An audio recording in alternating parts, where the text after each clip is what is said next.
It's day 19 of lockdown. Food is completely out. Well, the food was out last week, remember? Oh yeah, but we ate Matt. pets. Oh yeah, we ate. Well, yeah. Now it's completely out. Yeah, there we are, completely skint until the food delivery, I've which been I hope is scraping moss coming off at the some floor point. for food. God, lucky you, moss. Yeah, I've been eating spiders. Spiders are good. What are you talking about? Spiders are way better than moss. Yeah, but they're like little house spiders, and you get like one a day, like max, because they're all starving. Oh, that's true. Yeah, the spiders are starving. Yeah, good run. Yeah, where are spiders getting their food from? Oh my god, everyone's getting affected. Yes, evidently. So this week, no Borderlands 3 talk, I imagine. There's a little bit, but not much. Yeah. Because they came out with the Borderlands Science, which I found out what that does. Oh, really? Yeah. So basically, they have an AI that tries to solve all of their problems. And then they're testing their AI against us. Oh, okay. Because I think in the video it said whatever thing I watched, it said that they'd processed what data they had, but whatever kind of processing they did has loads of errors in it, and they were using people to correct those errors somehow. I don't know how that works. Listen, that's nerd stuff. We don't need to know the details of the nerds. We just need to sort of monkey typewriter our way out of the situation. Yeah.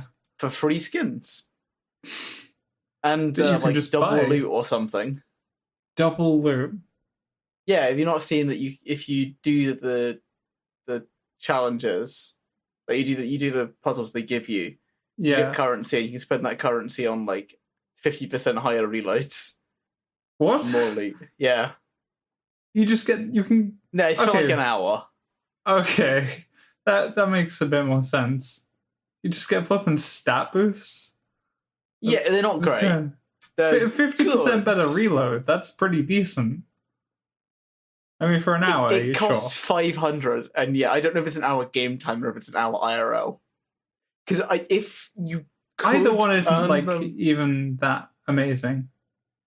If you could earn points faster than you could use them, then you could, in theory, if it stacked, have infinite good reload. The problem I have with this is that if it does become really powerful, it's now mandatory to do the science. And I'm not super against it, but part of me is not the most happy about it. Yeah. Because it isn't the most riveting gameplay in the world. Yeah, you're right. It's not. It's basically a mobile phone game. It's better than Candy Crush. Yeah.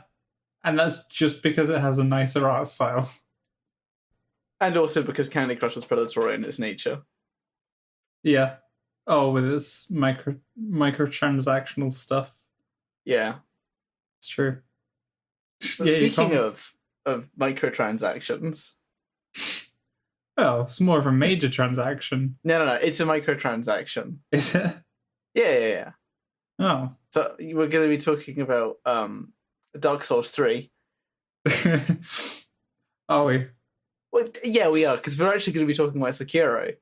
Yeah. And I'm going to compare it to Dark Souls 3 on Bloodborne repeatedly. Makes sense. Even though it is not remotely close in its playstyle.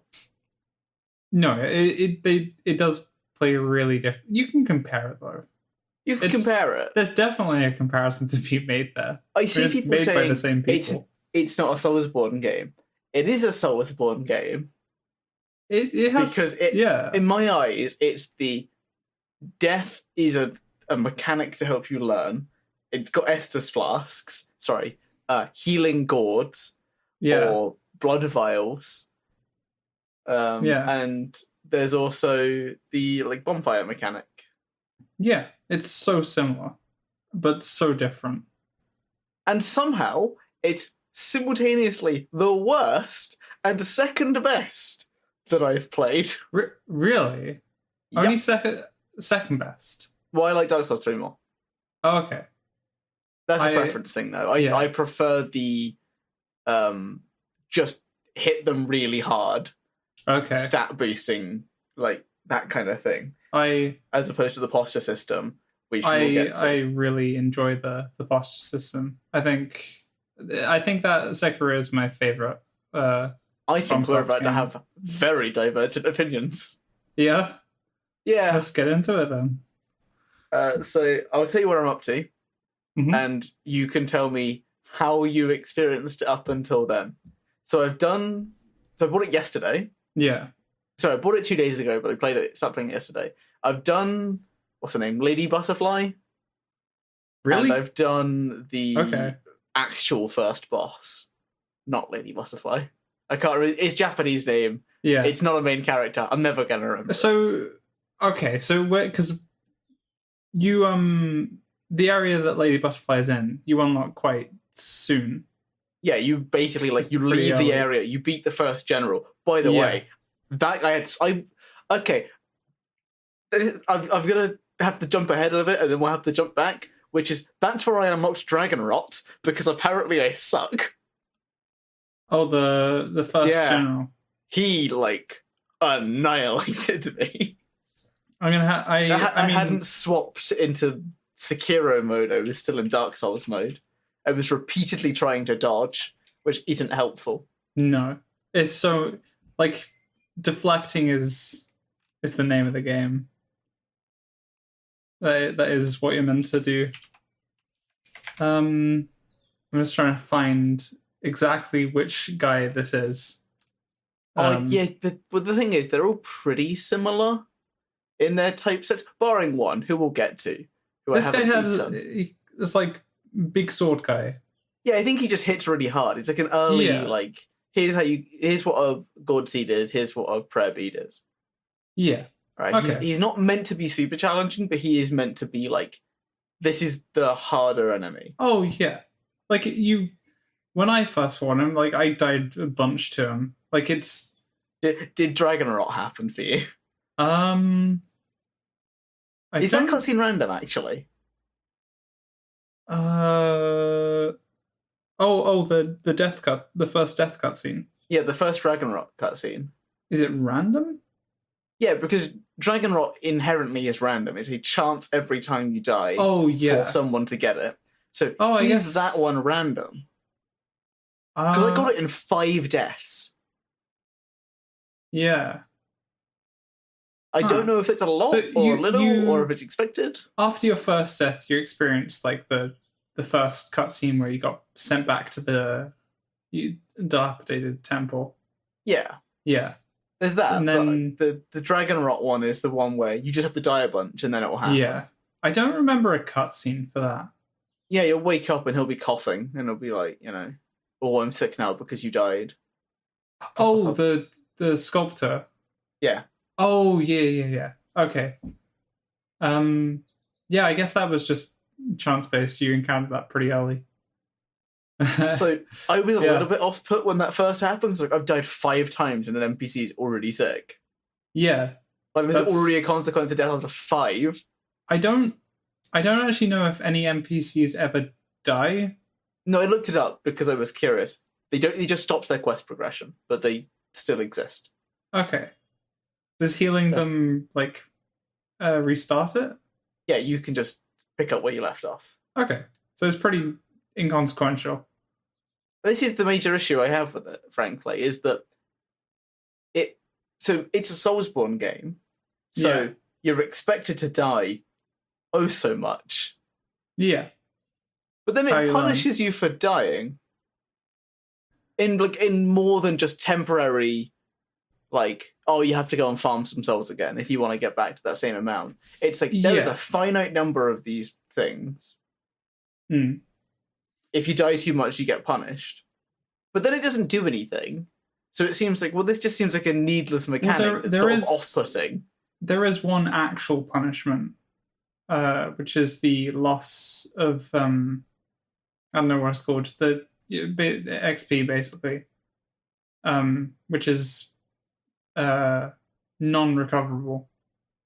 Do you mean in regard to dragon rot or in just dying in general? Just dying in general. So, because if you die, you can regain XP. Can you? No, when I say regain XP, I don't, not in the same way of like Bloodborne or Dark Souls or something. You just go and kill the enemies again. Yeah, it's you can't get back to exactly where you are. So if you've built up like a lot of if you build up a lot of XP, you're like this, you're like really close to gaining another level. Just gone. It just gets halved. Gone. Yeah, you die once, it gets halved, and you've lost all that progression. And at least with late game stuff for me, it was like that progression is pretty valuable, I felt. So so it really, if you want to be able to spend more skill points, die less. Well, die less, or just fight a load of weaker enemies. That was always kind of the way in Dark Souls, but it's a little bit more obvious in this because you could recover lost souls. In Dark Souls, you can push through an area. Yeah. Like, which I think is it's much more enjoyable because you're getting to learn these new enemies. And you're still getting better at it. It's just you're not having this like reset of progression every time you go into a new area. It does feel like there's a lot of sort of. If we look at Dark Souls, it was just you lose souls. Don't pick them up, you'll be fine. But in this, it's you lose half your money and half your XP and a chance of dragon rot. Yeah, and it's kind of like, but why? Also, all of your like special moves are tied to a consumable resource. I know it's incredibly plentiful, but it is tied to a consumable resource. So it's kind of like there's a lot of things going on here that are all just like, well, don't die a bunch because if you do, it will get way harder. So that seems counterintuitive. I think they could have completely like gotten rid of the like having to buy that resource or having to find it, because it's really quick to go and like get some money to be able to buy some more. It should just work like Estus, really. Like it refills when you rest. I do like that you get it back from killing enemies though, because it allows you to. Yeah, definitely. Here's a horde of enemies. I'm gonna hit them with the axe, and then I'm gonna like chain the axe into another one. You kill two, you essentially get the cost back if you kill them both. I mean, that never happened because posture system, but you could. Yeah, I do like that you can get it back. So it means you can like, if you're playing well enough, you can just run an entire area and still be able. You're not being punished by just having not died for ages. I did have that though, where I think I farmed up by accident to about 3,400 gold, and then I died because I pushed off a ledge. Oh, that was fun. Oh no, it's fine. I'll get it back before I kill this enemy. I'm not leaving this area until he's dead. I mean, well, there is a like a remedy to like the loss of money. You can buy the pouches, right? Yeah. So like you lose a slight bit of money by doing that, but everything I've seen is about 10%. Yeah, it's not too bad. But there's a way to get around death, but it's kind of boring. Which is you got the revive, you die, you get up again. At that point, you just turn around and walk back to the area you've just done, rest, and then go again. It's like, I didn't die now. It works unless you're fighting a boss. Yeah, it works unless you're fighting a boss. But if you're fighting a boss, you're kind of in for a rough time anyway. Yeah, you better go in with like no money, no XP. Yeah, it's like you just if that's your only form of progression, you're done. Let's talk about the day-to-day combat. Actually, there is one thing I feel we should mention is that your strength isn't directly tied to like your XP progression. No, it's tied to the number of bosses you've killed. Yeah, which that like having at least at least not being able to get your XP back isn't hurting your actual strength and health. It's like it's only hurting the skills you use. Yeah, which are like there are a lot of useful ones, but it's not. It's not completely ruining it. At least I haven't found death too punishing. I've just found it very frustrating. Yeah, I'm having a similar experience that I had with Dark Souls 3 before Dark Souls 3 clicked. Okay. Because you're just trying to learn its systems, I guess. Yeah, so I kind of hate Dark Souls 3. Yeah? Yeah, I love it, but I hate it so much. Because it's until you've figured out the boss, it's like banging your head against a wall. And you see this opening, and you'll exploit the opening, and then you'll see the next one, and you'll learn it that way. Yeah. And I've been finding it similar to Sekiro, which is I'm making ever so slight progress on average against bosses. Yeah. So I have thus far not beaten a full boss first time. I mean, I think it's unreasonable to expect anyone would. I don't know what like the average player skill is for this game. Like I would be curious because I think this only appeals to like hardcore Soulsborne players. Yeah. Well, yeah, I think this was like heralded as like this is the hard one. This is the one if you are good at Dark Souls, this is for you. See, I wouldn't say I'm good at Dark Souls. 6% of people have got all of the achievements on Steam. But that's achievements. That's not a measure of... No, but it isn't a measure of skill. But if you look at something like Spider-Man, the PS4 one had 10%, and that was like, oh my god, that's massive. Sekiro has 6.9%. That is huge for a game as difficult as this is. Yeah. Yeah, I mean, I know you don't have all the achievements. I think you've got the grindy ones left. Yeah, where's my... I got 70%. Yeah, I got 18%. Or 17, depending on which screen you're looking at. So it's probably about 17.5. Okay. The game is hard. Undeniably hard. Yeah. As it should be. Challenging. As it should be. Let's use our correct terminology on our podcast. We had a whole thing about it. We're going to use it. Yeah. Right? It is objectively a challenging experience to parry and dodge and jump and like know when to be aggressive and when not to be aggressive because there's no A-frames. If you're going to get hit, you're going to get hit. Yeah. Yeah, that is something you need to like be very aware of early on. But you've seen how I play Dark Souls, Josh. Yeah. You're relying on that quite a bit. Not only was I relying on it, my entire build was built around it. I wore like no armor just so I could have more iframes. Yeah. I mean, in this one, there's very little class building. That is slightly bothering me. Yeah. Yeah, you're not a fan of the weapon or like the kind of build that they've set out for you. It's a bit slow. A bit slow? Yeah. Yeah? I mean, in what way? I like glass cannons, right? Yeah. And in this, you feel neither like a cannon, but very much like glass.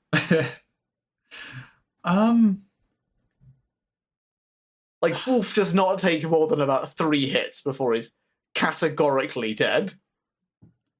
Yeah. Okay. But if you are properly using the posture system, most enemies you can take out pretty quickly. with exceptions to like the big brute enemies. So when I say this, I'm talking more about bosses. See, okay. You tell me later. Okay, maybe it's Okay. the order I fought them. I fought Lady Butterfly and then Gyobu Masataka. Gyobu Masataka. Okay, I need to. The horse dude. Yeah. Okay. So I did the past before I did the present. I'm pretty sure that is like the. Okay. That sounds like the opposite order of what it should be. Yeah, I'm pretty sure Lady Butterfly is much harder. I probably spent like an hour trying to fight her when I first got to the end of that area and just gave up because I was not meant to be. What a coward! I spent a whole hour trying to, like, just dying repeatedly. So I've got some insights as someone who basically perfected this boss. How did you go about doing it then? Did you use the seed things? I can't remember what they're called. I used it when I got in there because like you got to defeat the illusion. I'm like, am I being tricked right now? Is she like a fake one? If you use it, you skip to the second phase. Nope. And then you only have one. Yeah, I know. Great. So you basically can't rely on that. So I didn't have it for when I beat her at all. I just played it incredibly aggressively. Really? Yeah, because what happens is if you time your strikes correctly, you can hit her 3 times and then she will try and kick you. You parry that and immediately strike and do it again, and she'll try and do it again. You could essentially lock her into this. Or she'll jump out of the way and then slam down, at which point she's not going to be casting her, like, illusion at you. So you just do it again. You got to prevent her from summoning the stuff because it drags out the fight, and you can just take chip damage. Yeah. It definitely takes a while, but yeah, the key is really to prevent her bring out those illusions. So it was a very stressful time. I think I died in the fight and I had to res. Yeah. Yeah. I'm not going to feel bad about that because it's an intended mechanic. Yeah, that's part of it. They built it with people dying mid-fight in mind. I kind of hated her when I first got to her. Like, I'm sitting here now. I'm not saying I want to fight her again. Yeah. Because I don't. Only 55% of people have beaten Lady Butterfly, according to Steam stats. So there's a very sharp drop-off of, like... Oh, really? So 55% of people who have done what? Who have started the game at all. So... Let's take a look. Because you don't 92% of people who ever got the prosthetic, and 96% of people got the sword. So 96% of people, like, encountered the combat. Yeah. And that's 90... Basically, about 3.5% of people dropped off between, like, getting the sword and getting the prosthetic. Okay. And then 63% of people ever beat the true first boss. See, that seems 62% of people beating the first boss. Yeah, that's a horse there when I say that, by the way. Just so we're all on the same page. That does seem kind of low. It seems low to me. I don't know. Let's take a look at Dark Souls 3. With, like, stats of games. So Dark Souls 3, lighting the first bonfire, 92%. Yeah. Which surprised me because I think the first area of Dark Souls 3 is easier than, Sekiro up until that point. I reckon Gundyr is harder than the tutorial of Sekiro. Yeah. But... yeah, I'd say so. The first bonfire, you kill, 3 enemies, you're fine. So 80... I'm not going to count Gundyr as the first boss, but 82% of people killed Gundyr. Okay. So there is a 10% drop off between the first bonfire and Gundyr, flat. Okay. And then Vort is 63% as well. So I would count Vort as the first boss. Yeah. It's got them because up until that point, you're kind of sort of forced into this route.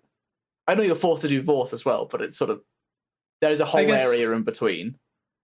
Yeah. And you've had some time to learn the mechanics more, and you've sort of spec'd your build more to how you like to play. I'm going to count that as first boss. I guess, yeah, you've already been through like one section of the game. Like you go through that big area full of a lot of little enemies, and then you get to the big boss. I guess just like with Sekiro, like the horse guy. It's like that's the first real boss, even though there was that like tutorial boss at the start. You can beat that guy. Oh, I guess there were two. Yeah. And when I say beat hesitantly, even if you put him on 0 health, you still lose your arm and he runs away. Yeah. But you can feel better about it. I didn't beat him. I think I dealt half of his first health bar and died. Yeah. Not that that's a surprise. You don't have any of your abilities and you haven't learned how to parry a fast enemy yet. No, you're meant to die. Yeah, I think on my second playthrough, I really wanted to like try and beat him there. That's bold. I ended up doing it. But looking at the stats, the first boss of Sekiro, yeah, 0.1% of people fewer than Dark Souls 3. Yeah. Which I kind of get. There is actually, like, in both of them, there is a long time between bosses. Like, from the start to that point. Yeah. Because you've got all of the Wall of Lothric. Yeah. Vort. And you've got to get past the snake to do it in Sekiro. And let me tell you, that snake, not a fun section. You have to get past the snake? Yeah. Really? Don't try to beat the snake, but like you gotta do the whole sneak and get into the cart, stab it in the eye thing. That's before the horse guy. Yeah, it's before the horse, because you basically get up and then you run through the next area to get to the horse guy. Yeah, I guess. Yeah, wow, that feels like he definitely comes before. Wait, actually, doesn't he? Because he must do, because the horse guy is at the base of the castle. Yeah, and you have to go through the snake to get past the snake to get to the castle. Isn't it? There's like 6 snakes. There's one snake. No, there's loads of snakes. I'm pretty sure there's maybe 2. In that section, there's a snake, and then there's a snake boss you fight later, and then there's like some snakes around that area. Same snake, isn't it? It might be the same snake. I don't know. All I'm saying is you have to get past the snake, and then he goes away forever. Yeah. But you've still got to get through like a bunch of mini bosses, and the guy with the cannon, who you were just not expecting, and basically one-shots you. Yeah. Yeah, the guy I got to that bit, I just turned around and was like, alright, I guess I'm not meant to go this way yet. And that's why I went and did Lady Butterfly. Yeah. Probably a bad call, because I realised as I was doing, like, I'm in the past right now. There's no way that the progression requires you to go into the past. She has to be optional. Yeah. I mean, it was fun. Very frustrating. I think it was one of the parts I hated the most was the pike guy. The pike guy, yeah. If you don't have the slam down, that's a hard fight. And even if you do have it, you haven't really learned how to use it properly. No, getting the time down for that was really tricky. I'm now really good at doing it. Yeah, I can very consistently do that. Yeah. Except against one guy. We'll talk about him later. Okay. Once you've learned how to do this thing and you're familiar with the timings for that specific enemy, you could it becomes really easy to actually successfully pull it off consistently. The problem with that area, though, is there's a bunch of enemies around him as well. So you've got this new pike enemy that you've never seen before. If you do it in this, I guess you would have seen a pike enemy if you had gone a different way. But this was my first experience through here. I'd never seen a pike enemy before. And I was like, all right, so I've got to kill these. I'd never seen a shield enemy either. So I had to do a shield enemy into a pike enemy. Yeah. Just clearing that out. There's too many groups for that section. That isn't a good area to like learn how to fight the pike enemies. Nope. Because you're being shot with arrows, and you've also got like. Well, I cleared it out first. I figured the correct routing is you jump up onto the tower, then onto the tree, and then you sneak by, you kill the harder one to kill. You then kill the two bowmen, and then you jump on the final soldier, and then you fight the pike guy because he's way slower than you are, so you can easily get range on him. Yeah, if you take them out first, I mean, it's just annoying that's like every time, like, because if you're dying to it, because you don't know how you've got to go and clear out all these enemies. Yeah, it's kind of frustrating. I think it's the greatest downfall of Sekiro compared to Dark Souls is in Dark Souls you had to run to the bosses again, but once you were in there, they were an isolated room.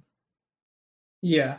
So you had this cooldown when doing on the run up to the boss. You would learn a good route to do it. Sometimes you'd mess it up and you'd get half health, but part of the game, I guess. But with Sekiro, it's like, well, no, because the bosses are in the overworld essentially. The mini bosses are at least. So yeah, they are.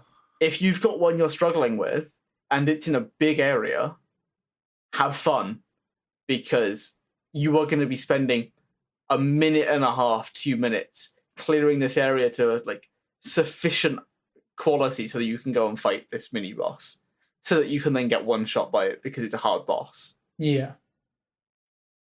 So now that we're here, let's talk about Seven Spear. Seven Spear? Yeah, if it's Seven a Cheeto Spear or something. Wait, is this a boss? This is a mini boss. A mini boss. Okay. Do you know the tutorial area? Yeah. And when you go back to that tutorial area, there's a mini boss there. Oh, yeah. So once you've been to the... Yeah, okay. I'm really struggling with this guy. Yeah. This guy, so did I. And the area kind of bull, around him is really flipping annoying disgusting to clear out before you fight him. Yeah, to be fair, you don't actually have to. But I want to. Yeah, I know. He's actually kind of fun to fight, but I don't like spending 90% of my time running to him to get hit by him twice and then be like, well, I don't want to lose all this money, so I guess I'm going to run back. You can use the homeward idols. Yeah, but he's chasing you. Yeah, but you I haven't killed him yet. You can grapple up to a point on the building where he just can't get It's true, you. I can. But I still can run there. Yeah. That's the longest part. The running back is trivial at a certain point. Yeah, you just run past all the enemies. Well, if you ignore the first set of enemies, you still have to fight the dogs because they have perfect line of sight of the shrine. And if you don't do it at perfect speed, you will get hit and knocked out of it. Yeah. But that mini boss did take me a while. I mean, most of the flipping bosses and mini bosses took me a while. I'm not amazing at this game. I was fully expecting you to be like, oh yeah, I beat them first time. Oh no, problem. It took me flipping 10 times.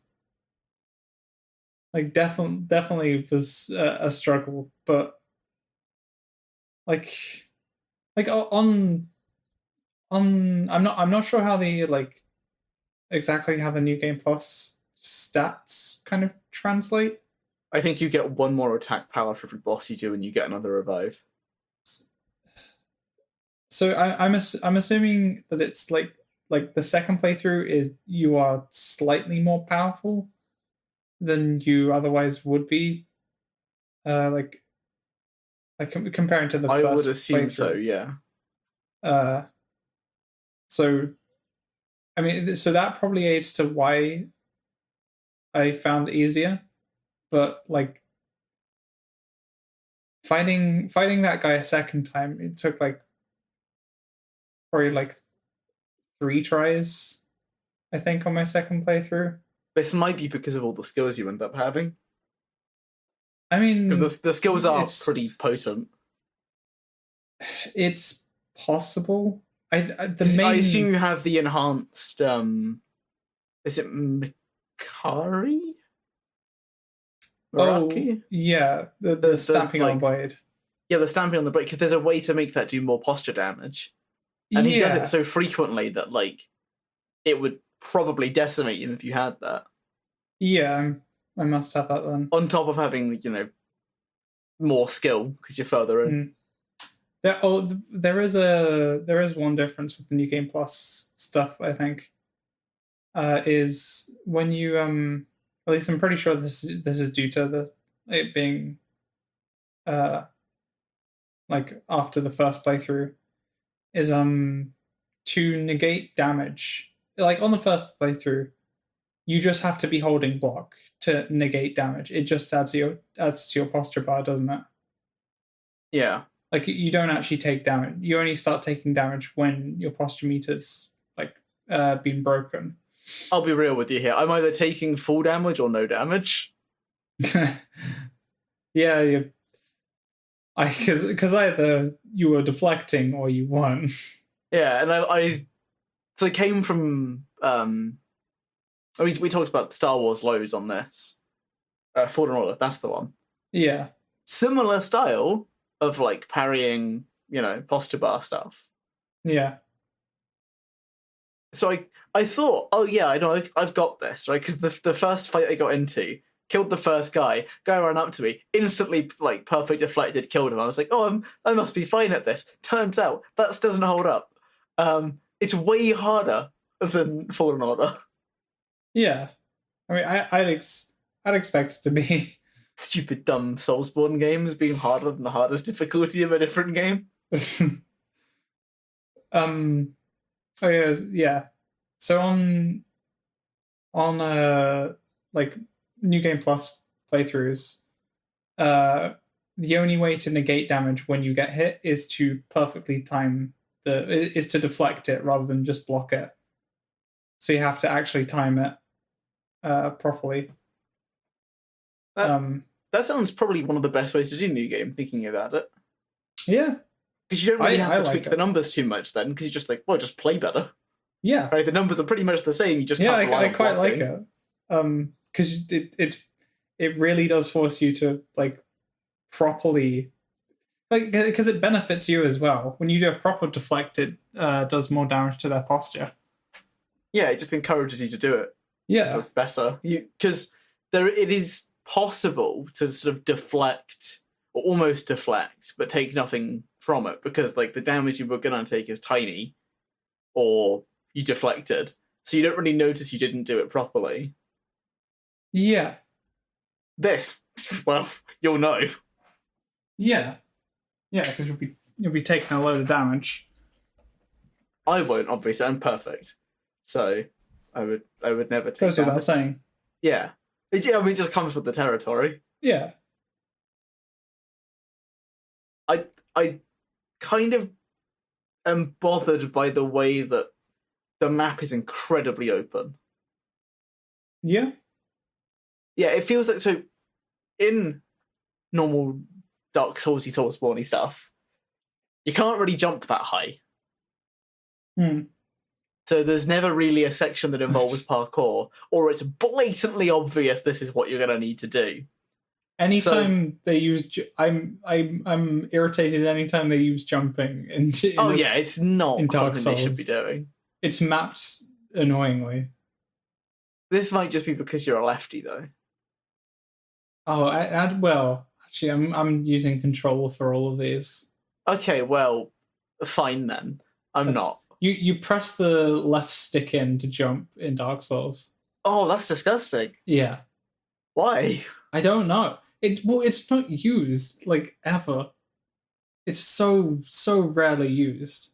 So I guess it kind of makes sense to put it on the thing that you. But then, like, I can see people running around and accidentally pressing like left stick, and then you've jumped mid-fight. I don't think that ever really happened to me. Well, I don't use a controller. I have standards. So controllers are nice for playing these kind of games. I would disagree that a controller would be nice for Sekiro. I haven't tried it, but I have a hypothesis. Yeah. You're slower to react on a controller than you are on a mouse. So I think deflecting might be easier on a mouse, unless they've accommodated with some like leeway with controller. I mean, there's always leeway. Oh, but specifically with controller. Yeah, because there's, like with a mouse, my hand is always right on the button. It takes less than like half a second to press it. I react to same with your fingers are always on the buttons on controller. Yes, but you've. Oh, is it on trigger? Yeah, it's on the. That still takes longer than pressing the button, though, doesn't it? I would imagine bumper would be faster. Oh, it's on it's on like R1 and L1 for PS4 controls. Okay, so yeah, that actually the top too bad. Yeah, it's just a button. But when you look at Dark Souls as like a thing, back to the original point, you've got one path. It will go left or right, and you'll go down one of them, and you'll follow that path through. Yeah, and then you come back and do the other one. But you never have to worry. Do I have to jump over this building to see if there's some loot here? Yeah. Do I have to go behind the dilapidated temple to see if there's like a coin pouch? Sure. Yeah. I would say there's less urgency to be doing that though. Like there is less reason to try and find all of the loot in Sekiro because you're not trying to find like that one specific item that will give you a huge stat boost. Like you're not trying to find some woman's eyes behind a wall in a secret area that's already behind a secret wall. Yeah. There's no crap like that. Like I am always concerned. What? Every from Software game that they're gonna pull some like to get the true ending. You have to never die. Like you see it on the horizon, where it's like the true ending requires no dragon rot whatsoever. Yeah. I'd love if they did that. Just have it. I would hate it because they can't beat the game without dying. No, but the ending can just be something really stupid and just and silly. It's just like the FromSoft president clapping his hands and congratulations. What did you expect? Yeah, like they just put some stupid meme or something in there. Like I'd enjoy that. That would kill the sort of thematic presence of Sekiro. Okay, but you intentionally went about the game trying to not die. You didn't die once. The amount of people that are going to, one, be able to do that, and two, actually persevere. I mean, speedrunners would do it all the time. Yeah. Although I reckon speedrunners are having a hard time with Sekiro because you just have to play well. There's no, like... oh yeah, I got this busted comp. I found this item over here and I used it, and then all of a sudden my damage went up by 600%, and then I stabbed him in the eye, and then all of a sudden he instantly exploded along with like every enemy on Lothric. Yeah, you purchase the right skills and you carry on. Yeah, I guess that'll be the sort of and like skill test routine as well. Yeah, and it'll be something like, oh, you've got to make sure you know when to buy the right upgrades to like upgrade your prosthetic. Yeah. Before you get, so you can just cheese the next boss. Yeah. Because let's be real here, the first boss, that's not the Lady Butterfly, easiest boss I've ever fought in any FromSoft game ever. Really? Oh, really? Masaka, the horse guy. Yeah. Easiest boss. I disagree. Maybe it was because I had the right items, or I had because I just come from Lady Butterfly, I was like hyper intense. I'm pretty sure it's because you just defeated Lady Butterfly at this point, didn't you? Yeah, I did them. I did that's Lady insane. Butterfly, and then I looped back into that area. Okay, So I had higher damage than normal, and I was able to block her like 6-hit combo. Yeah, that's understandable. And I didn't even do it against him. I just jumped on his head and then threw some firecrackers at him. Because that's the best way to kill him. Yeah, you just stun him a bunch. He's very easy to fight because of that. Unlike the animal that comes after him, the absolute beast. Yeah, that's Blazing Bull. I hate that fight with such an overwhelming passion. There is a play to it. Like it's You get him stuck in the corner so that you just keep wailing on him. There is you basically need to be right up close to him and always be like running around him. That was kind of how I tried doing it. I mean, obviously I beat him, but like, it's such a terrible fight. Yeah, it's not. It's because he hits you and he does most of your health and damage, and then he'll just hit you again because he like double attacks. Yeah, and it's you like, can't. Okay, use your revive. It doesn't really fit in this kind of game because it's not. No, it would be a reasonable Dark Souls boss because iframes would allow you to dodge it, and you would be able to like hit it with power attacks while it's hitting a wall. I can see that. You don't deflect a bull. You just move. You can apparently. You just get set on fire. So that's stupid. Because I think there were times where I deflected it, but it was like, yeah, you deflected it. Congrats. Well, get hit by the charge. The problem with that though is I think even if you perfectly deflect it, it still does a lot of posture damage. It's not like a regular boss where if you perfectly deflect it, it's not actually gonna you're gonna negate most of it. But because like it's a big it's a gigantic physical attack, I think it's doing just much more. I'm not a great fan of the more, I don't want to say magical, but I think that's the word I'm going to have to settle with. Okay. Where like the Blazing Bull doesn't fit. Everyone can agree on that. Yeah. I'm not a great fan of like the ogres. I don't think they really fit either. I don't really. There's one that I'm okay with as an enemy. Is it the mini boss one? Yeah, the one that is like chained up. I cheesed him so hard. Did you make him fall off the cliff? No, I just because if you eavesdrop right before him, they say, the one where he's terrified of fire. So I'm like, good to know. Swaps to the flamethrower. I rarely ever used like the flamethrower. No, it's terrible, but it's really good against that because he basically just gets stunned for about half a minute. Really? Yeah, it's absurd. I had no idea. You spray it on him and you just, alright, I'll just wail on you, and then you'll try and slam me. It doesn't matter, I'm going to wail on you again. Yeah. And it consumes, what, like 3 to set someone on fire? It's nothing. Yeah. By that point I had 16. Not that he had 15 to start with. Yeah, that one I don't find too bad. It's the other. There's like two other types of like the brute kind of enemies, I think. Oh, they're like annoying. Filling the area with the 7 spear. Yeah. Yeah, there's just like 2 walking about along with like 2 gunmen. And, it's off-putting. Like you don't ever fight them up front. You always like get behind them and take them out in one hit. That's the only way to fight them. You can fight because they train their own posture. Do they really? Well, they fill it up, I guess. Yeah, because they'll tire themselves out.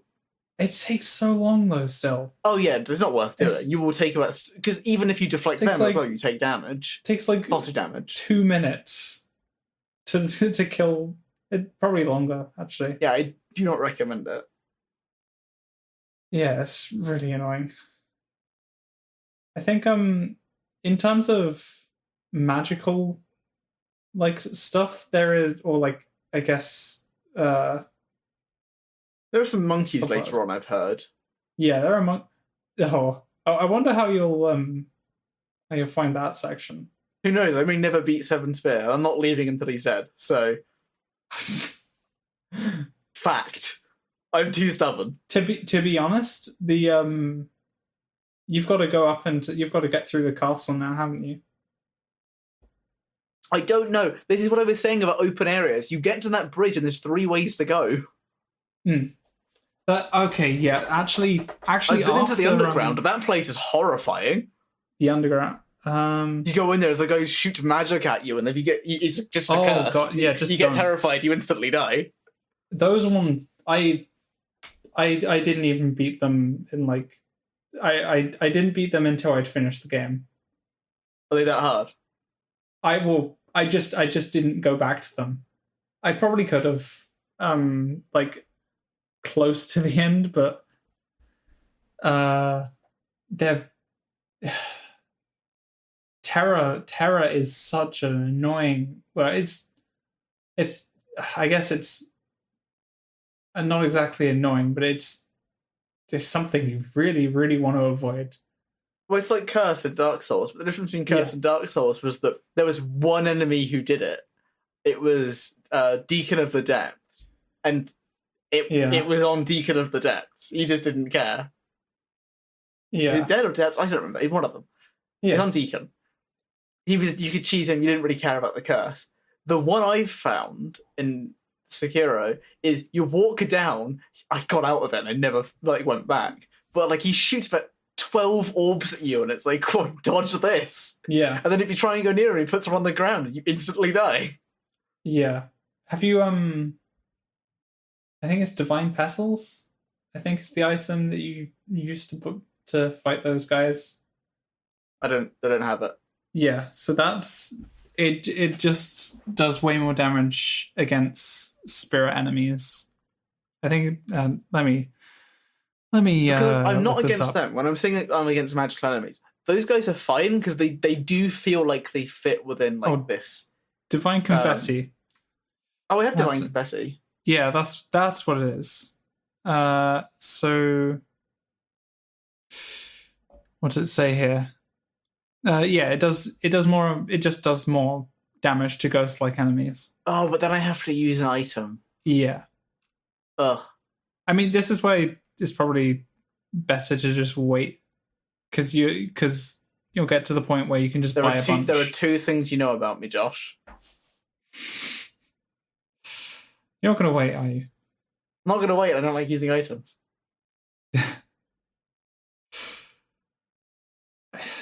I'm too stubborn. Yeah, I was surprised you used that. What was it? I'll find it in the list here. Sword blades. The snap seeds. I'm surprised you used the snap seeds. I was curious so early on. I didn't know if it was, because I was curious if it was like a use item or if it was you just keep snapping it. Yeah, it wasn't clear. He gave me 1. Yeah, I just thought, oh, this is like a thing that it just I snap it when there's an illusion, and then it takes some time, but it gets rid of it. Nope, it's just a consume item. Yeah. If I had known that, I wouldn't have used it.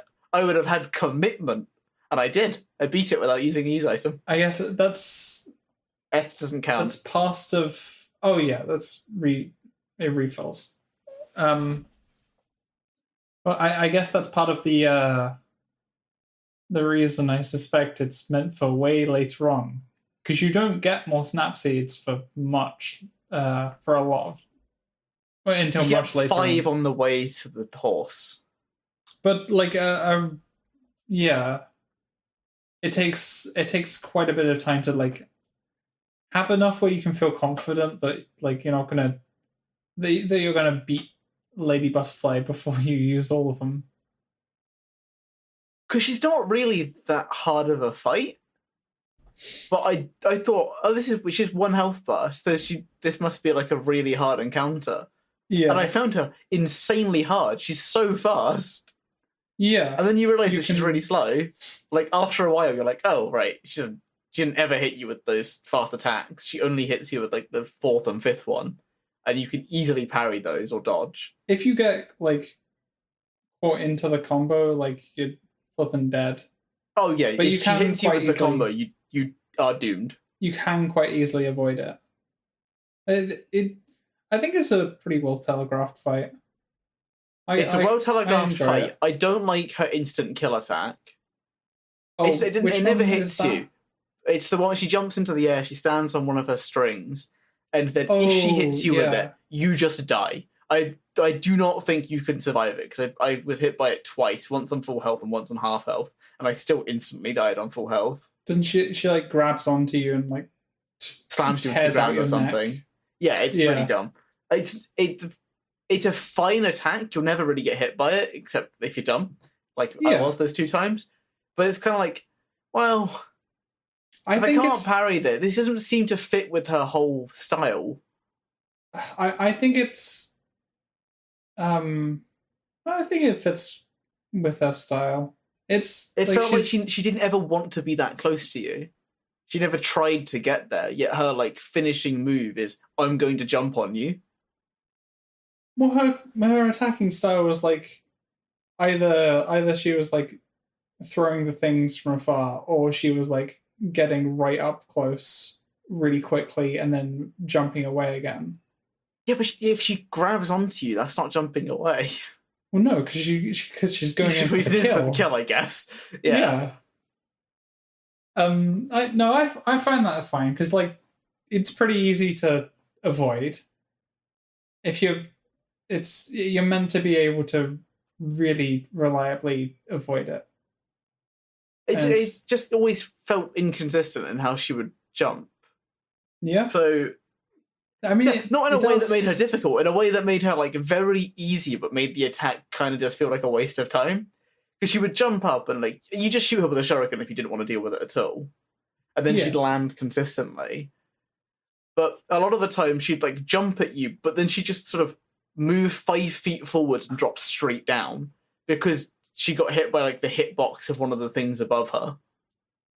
Oh, those beams, and I was like, why have you not jumped anywhere near where I am? Yeah. So I know she like flips over you and like jumps to the side of the arena when she needs some space. Like I get that one, that's fine. And she does the ground pound, that's fine. But this one never goes near where you are, or instantly kills you. I don't know. I like the instant kill one. Yeah, it just never did. It never did what it was supposed to do, and if it did, it never felt like I should have been hit by it. It's just too inconsistent. I was like, I feel cheated here. I don't remember it being too inconsistent. I felt like whenever I got hit by it, fine. Like, because she goes in for the for that like the red symbol flashes on the screen. Yeah, before she does it. Right? I get that. Yeah. Like no, I know it's gonna happen, but it always feels like she jumps, and then I'm like, well, I'm either not near you and you shouldn't have hit me, or I'm not near you and you should have jumped further. It's like, I mean, I don't know. I never really experienced too much inconsistency with that. It's a very minor complaint. I'm not saying it completely ruined the fight. Yeah. If 0 out of 10, Lady Butterfly was garbage. Yeah. That's not the point.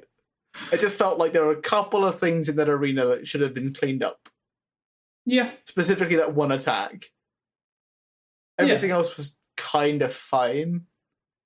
I think as far as... She would run into walls a lot, but that's about it. I think as far as boss fights go in that game, I would say she's one of the better ones. Oh, don't say that. There are some good ones. I would say she's one of the better ones. Gascoigne. I'm assuming, yeah. I got a pop-up because I died to her like 15 times in a row. Yeah. Everyone was already Dragon Rotted. I didn't care at that point. Oh yeah, you're just trying to push through. Might as well beat her now. There's no downside. Oh, I got to that point and I did give up.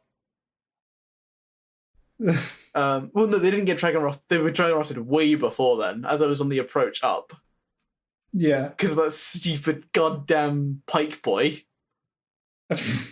Didn't want to run back. Wait, It's Pike way, Boy? it's, yeah, because he's on the way. You Shinobi survived Hunter. that entire area? I'm confused.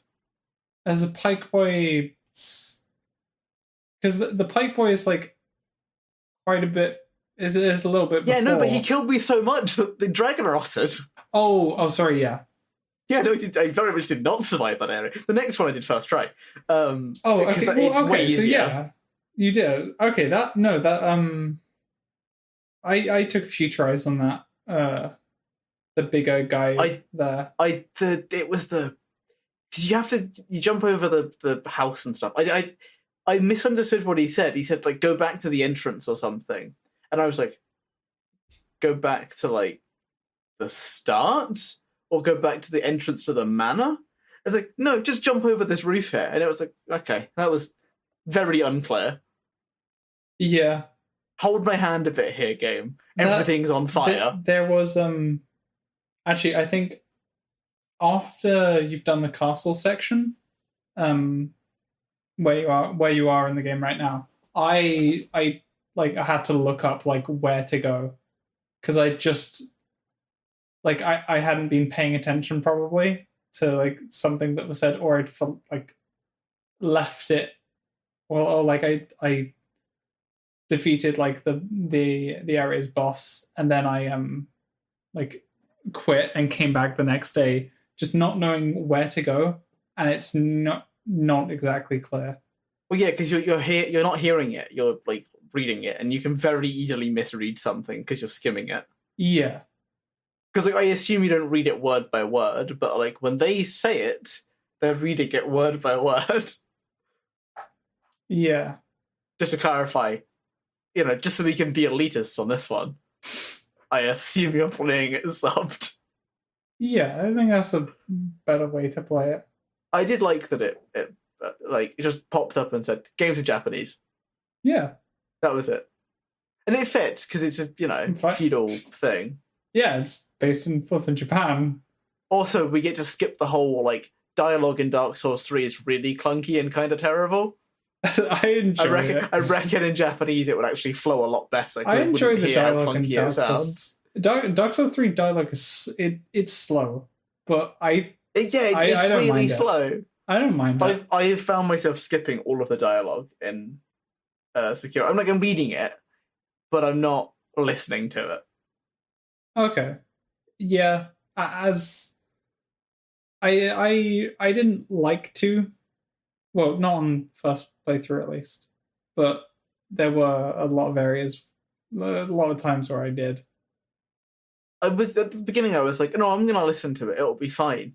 But it's like, but I'm not watching a film here. I'm playing a game, and all I'm seeing is like the only like thing that's actually happening here for me is the sculptor is talking to me in a language I do not understand, in the same tone he always speaks in. For that stuff, like, there's not too much stuff that goes on there.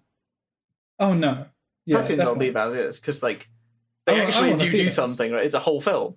Yeah, I definitely want to see those. I will unashamedly be like, oh, I will just skip Emma and the sculptor's dialogue after I've read it. Yeah, I think most of that is just like you're getting a new item, or like you're just it's not. Yeah, it's not so story based. Not at this point, at least. Because it feels like a much more personal conflict, which I do appreciate. Because unlike Dark Souls, this has a story. Yeah. We're back here 10 episodes later. Only 10 episodes? Wow. No, yeah, it's probably it was on like the last DisConnect. It's actually for like 12 episodes because we did it in January. Yeah. Yeah. God. This has a story, which I appreciate. I'm not a big fan of the amnesia plot, I'll be real. But it does work for what it's trying to do. Yeah. Yeah. Because I don't think they could have told this story without Amnesia, because it's a video game. Yeah. And they don't have, like, the luxury of being like, let's just take about 20 minutes here and just, like, introduce you to the world. No, I get it. It's like a big fighty Soulsborne. Yeah. I mean, Yeah. Was there even much like amnesia with Wolf? Yeah, he doesn't remember anything from the past. He knows his mission, but you have to unlock his memories the whole time. Yeah. It's not I mean, it's more that it's just not important. Really. Oh, some of it is. Some of it. Lead up to Lady Butterfly is actually very important because it's where the divine. Oh yeah. I guess that's stuff he was. Yeah. He doesn't know any of that, so that's. But it's nice to be able to play through it and have him discover it at the same time. Like, in terms of I mean, I would somewhat prefer if it was kind of told to me in a way, as I was playing through. Like, oh, I remember this. This was the day that blah blah blah blah blah.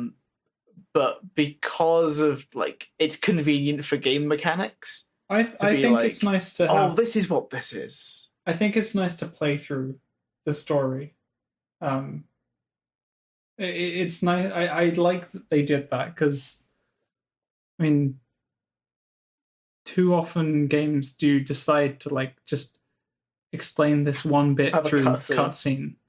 Which... Yeah, no, I like that it made me play it. I just wish that he was talking over it as I was walking through. Like, if we could been, like he was narrating the events. Yeah, he was narrating the events as you got to them. I can see why they did clarify, that. He would not repeat his dialogue every time he encountered the hunter. He would say it once, and then he would wait until you got through the next area. Well, that's the reason why I can see why they did not do that. Because there's a reason all the dialogue happens at the end of fights. It would work if it's an area that you can that they could pretty confidently say that most players will get through in like 1 to 2 tries, but it really is not. Like if it was more of like a walking simulator kind of section, with a few enemies on the way, like fair enough, have them narrate because it's not going to feel weird. It feels weird if like the first time that you go through the area you get this narration. It's like it's like you're not having to pay. You're not being asked to pay full attention to the area that you're in and the gameplay that you're doing. It's like kind of split between the narration. But if you're doing the area like 7 times, it's I don't know. I find that weird. It would cause the problem I have with Borderlands as well, which is in Borderlands I want to listen to the music as I play, but the dialogue is so sporadic I have to keep pausing it. And this game doesn't have a borderless window mode, so that would be a nightmare. Sekiro doesn't have borderless window? It's got full screen and windowed. I could have sworn it did have borderless window. It might just be that windowed is borderless. I haven't tried.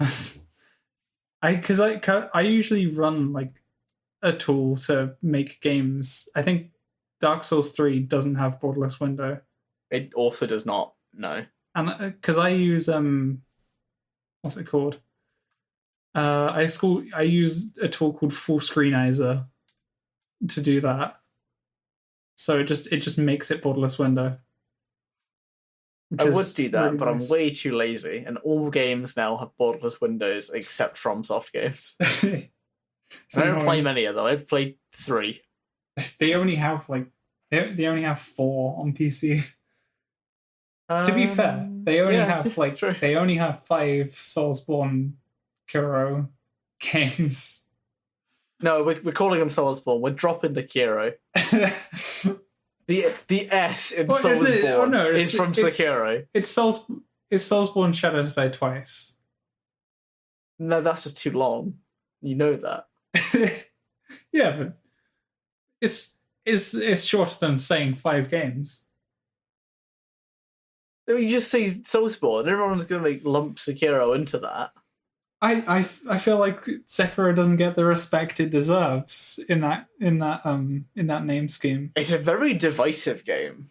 Yeah. I was looking around because when I started, I was feeling like, am I missing something here? Is this not what I thought it was going to be?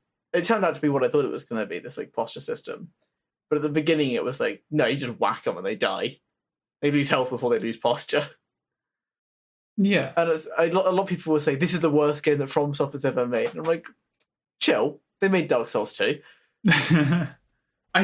Okay, that's a divisive statement. Because just give me a sec. Professional podcast. Sorry, I just had to close my blind. Sorry about that. I think Dark Souls 2 gets like a worse rap than it deserves. It is still the worst game of the Soulsborne series. Sure, it's the worst, but it's out of a bunch of like decent games. Like, yeah, it's Dark Souls 3, pretty good. Very good games. Bloodborne, pretty good. Dark Souls Sekiro, also pretty good. I haven't played Dark Souls 1 though. But from what I've heard, pretty good. I thought you bought it. I bought Dark Souls 2. Coward. It was cheaper. Just like... Yeah, that is the reason I bought Sekiro. It was just like, well, it's 35% off. Might as well. Best deal I'm going to get for like a long time. Yeah. Yeah, because it went on sale on Humble for, I think, like 25% off. I was like, oh, I'll buy it. And then I missed it because I was, doing things and just didn't do it in time. I was like, oh, it's on sale even cheaper. May as well. No, I have to do it. Yeah. Yeah. I don't know if it'll be worth the price. I think it does. It doesn't I haven't played it through yet, but I had this with Jedi Fallen Order. Wasn't worth the price. I've definitely got my money's worth. And I think I bought it full price. Okay, let's be honest here, though. You played 200 hours of Dark Souls 3. I played like 50. It's true. That's true. I played 35. Did you do... You didn't do any other playthroughs, did you? I started a New Game Plus, but it's like, no, I'm satisfied. Okay. I got what I wanted out of it. Because have you done the DLCs? No. Okay. Because I started New Game Plus, you can't do them until... Realistically, you can't do them until you finish New Game. If you're in it. So... Yeah. Whole thing. Yeah. We'll see if it's worth the price when I finish it. I think it is. In my opinion, it is. I've got very specific taste. I think I'm on my 4th playthrough. Jesus Christ. I think. That's just one too many. Sorry, that's 3 too many. It might be the 3rd. I'm not sure. But I find it's a really nice game to just like spend like half an hour to an hour just trying to run through an area and not really paying too much attention. We can see the mindset of the completionist and the not completionist battling against each other right now. In my mind, if I've done it once, I've done it. It's over. Yeah. I never have to think about it again. The gameplay is just so satisfying, I find. Yeah, but it's not like really chill out nice gameplay. It's sort of like, I gotta try kind of gameplay, and that's not something I can do repeatedly. You've got to try, but I find I can turn off pretty easily while also if I want to turn off, I play Borderlands or Minecraft or like any number of things. I would not jump to a Soulsborne game like, this is going to help me unwind. You have such a focused goal. You just get to the end. Yeah, but if you're playing Minecraft, you're dumb like, for me. It's too open-ended. I don't want a focused goal when I'm trying to relax. I like it. When I play Minecraft, which I have, I've been having some thoughts of starting a world. Oh really? But I need a mountain. I need a good mountain with like a plains biome. That's all any mountain wants. It's just a good mountain. Or a good mountain into a plains biome so I can build a little dwarven fortress. Right? That's what I want to do. Yeah, And I found one, but I'm not super happy with it, and like I'm sure you not can gonna. just find. Did you look for seeds? No, I haven't gone seed looking yet. I wanted to use my standard seed, but hasn't worked out super well. Yeah, And it was an okay position, kinda. kinda. Yeah. Okay. That's what I want to unwind, and Sekiro doesn't provide that. Sekiro to me is like, I'm gonna bash my head against a wall until I die. I guess yeah, we have very different ideas of like relaxing or turning, like shutting our brains off. Because I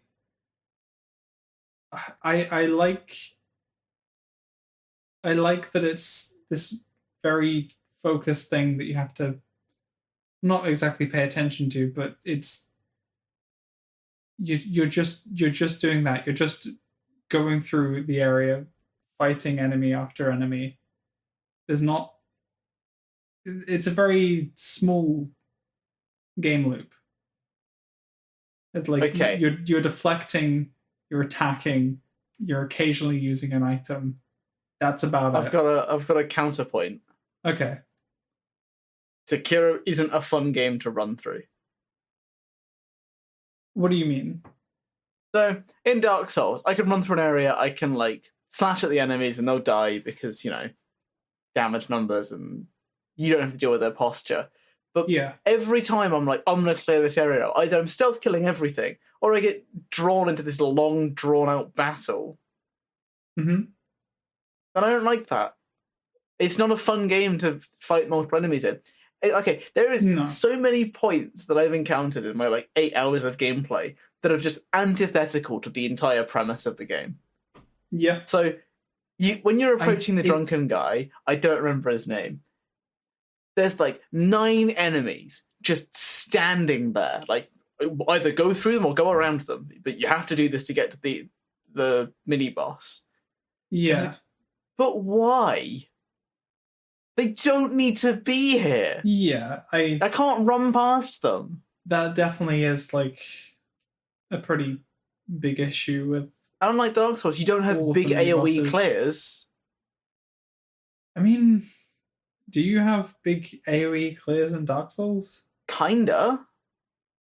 Like, I guess your weapon, if you're using a greatsword, sure. When I was using twin blades, and like you can just sort of walk through enemies. Like, you have a wide swing. You could hit multiple enemies at once and realistically kill them. You can't do that in Sekiro. You'll clip them, or like maybe one will go down, but you'll be shot 5 times. Your attacks in Sekiro are really focused. And that's what it does really well. It does one-on-one fighting fantastically. Yeah. So how about stop putting a bunch of enemies in the way, going, here, look, this is fun, right? And it's like, no, it isn't. It's actually not fun at all. Like, once was great. Yeah. Fantastic. Don't put this before a mini-boss. Or have, like 2 enemies at most in, like, a linear... Like, in one kind of spot, and just have, like, a few of them dotted about a linear area that you run through, that you just run through. Not in that's why I'm running back to a single larger area that's got a load of enemies around. Yeah, that's why running to the Shinobi Hunter was kind of okay, because it was like, well, yeah, you have to run past a lot of enemies, but they basically drop aggro the moment you get to them. Yeah. They don't drop aggro in this. Well, you die before you get there because you get shot 6 times and then run after you.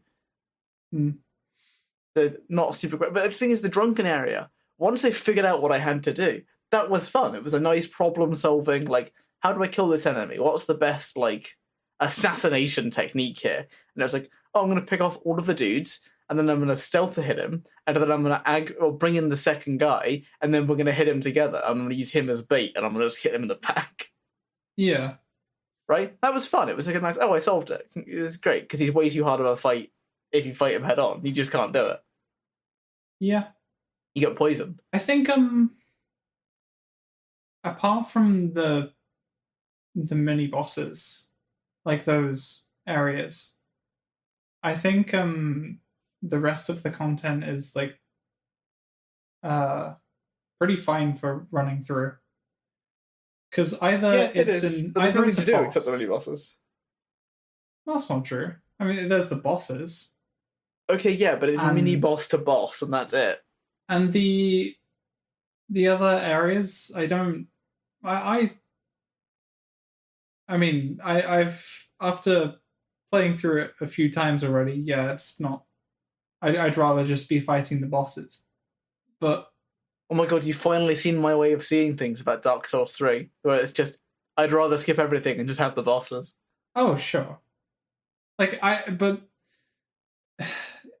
think.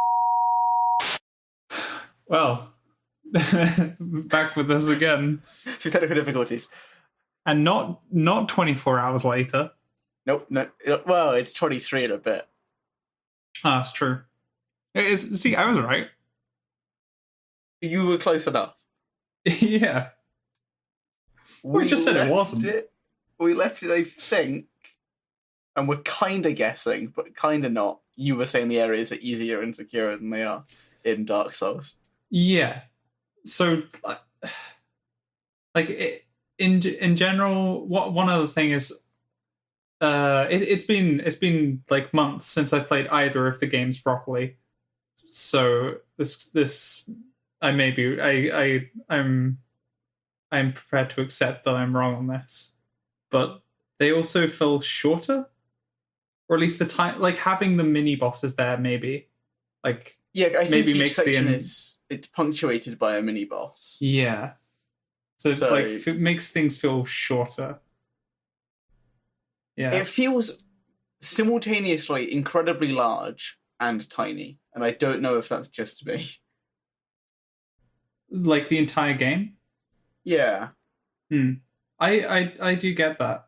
There's a lot of one thing I do get from the game is there is a lot of space. There's quite a bit of traveling, but it's not filled with much. I think it's to allow you to be stealthy, because if it was all really densely packed, you couldn't stealth. Yeah. Well, I mean, as a world as well, having played through the all of the game, it feels kind of small. In comparison to like Dark Souls 3. I think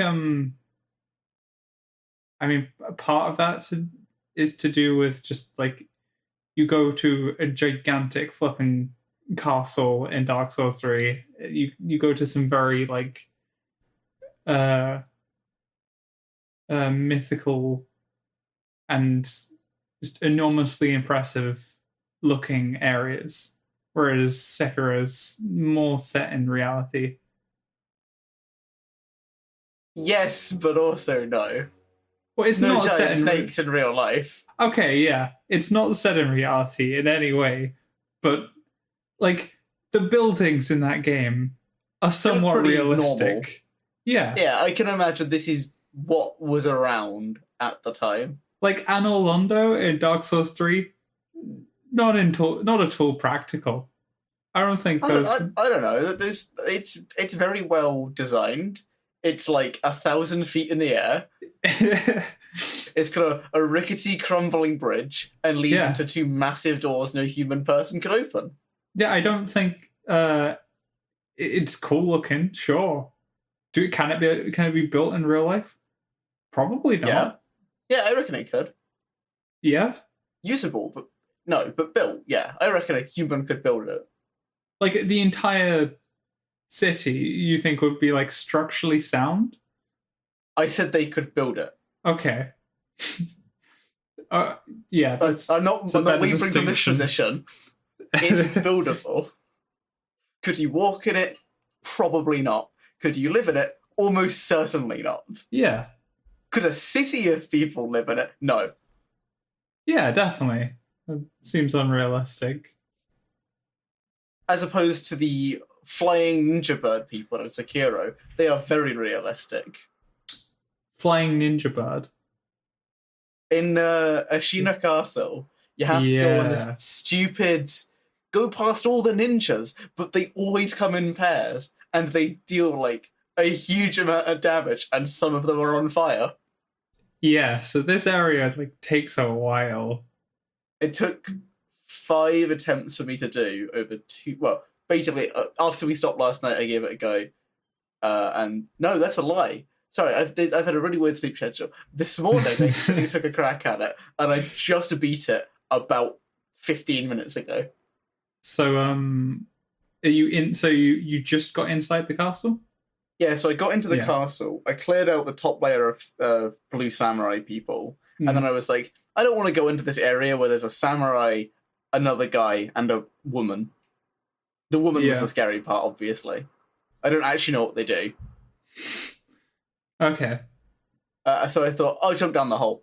So I jumped down the hole, snuck out the back and opened the door, and then killed the guy guarding the door. Yeah. Is that the way you're meant to do that? It felt like that was how I was meant to do it. I can say that is not the direction that you're meant to be going. That's... But that's how you open the shot. I mean, like, to kill that guy. Like there's the guy with the big sword guarding the door.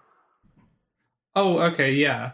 Like you meant to open the door and then kill him, because it seems like that's the best way to stealth kill him. Yeah, probably. That makes more sense. That's not the way I did it. Method. How did you do it? I lured like each of the guys out by like throwing a shuriken at them. I didn't even kill the guys. No, but it aggroes them and gets them to walk towards you while not alerting the other ones. Really? Yeah. Man, you can once it gets to like some of the other like grunt enemies nearer the mini boss guy, I think he gets aggroed. But like at that point there's like 2 of them left and you can kill them pretty quickly without getting hit by the mini boss. Did you fight him at 2 bars? Yeah, I probably did then. Jesus Christ. That sounds terrible. He's pretty much the same as I think the first mini boss that you face. Like, he's just a harder version. Just occurred to me, I've made a mistake. 1 second. Oh, really? Okay. I fixed it. Good. I left my window open. I see. A grave mistake. I could see it, like, going on the audio. Oh, okay. That's fair. I'll be honest, that guy killed me. Yeah. I died. I died a few times. I had to resurrect and then kill him. Yeah. But, like, he killed me. Maybe it was also because I was being shot by ninjas. Oh, the ninjas are, like... The aggro range is massive. Yeah. And they can see you, like... I mean, I have the more stealth skill. Yeah. They don't care. Yeah, they're really persistent. But I did it. I heard 2 flying at me as I walked I grappled into the final door. I've heard that there's one that explodes. Yeah, it does. I got killed by that. Like when I finally got to the window, I got killed by it. So frustrating. I'm really glad that didn't happen. All I'm gonna say. Yeah. Because I heard it and I'm like, I don't think I can I don't want to fight 2 more. I think I still had 2 gourds left, but I don't want to fight 2 more. I can't. When I heard yesterday about where you'd got to in the game and knew what area was next, just holding. I was like, cool.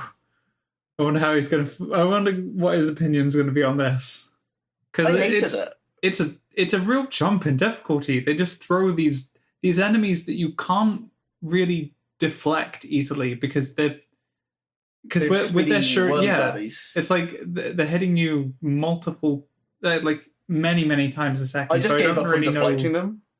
Yeah, you just block, or you just the real way the way I overly aggressive. Keep stunning them. I generally wait for them to do their to like pause for a moment and then go in for a few swipes, but just moving away from when they do their spinny shuriken attack. Is See, how I I did play that sometimes. The problem is they're really goddamn aggressive, and there's Yeah. usually more than one. it. Yeah, if there's more than one, that doesn't You really have work. to just. I think the best tactic when there's more than one is just keep throwing attacks at them because they don't really deflect anything you do. Yeah. And when they do, you just run back as fast as possible and fight the other one. Yeah. Yeah, those guys I got are lucky. really- Yeah. Because I had trouble with the first I stealth killed the first one. I then had to fight two at once. Then I ran in. They all got alerted, or two of them got alerted. I ran away like I can't. I wonder if I can just de-aggro them and try again. He followed me out. Great. I get to kill one on one. Yeah. Then went in, stealth killed like 4 of them, and then walked into the door. Nice. All I can say is, that area, piece of cake. Didn't even struggle with it. Didn't die 4 times because they just, like... When they aggroed you, they throw things at you for miles. Yeah. Do they ever come back? Tell me they don't. What, when they throw them... No, I mean, like, the enemy in general. I know they throw them and they curve at you around corners. Yeah, they come back. Oh, God, why? I don't think they'll be as hard. Because... Well, I don't remember them in the areas that they do appear again. I don't remember them ever being, like, as hard as you'll find them then. Is it because you just have more damage, so you can just sort of 3-shot them? Or is the area just better situated for stealth killing them?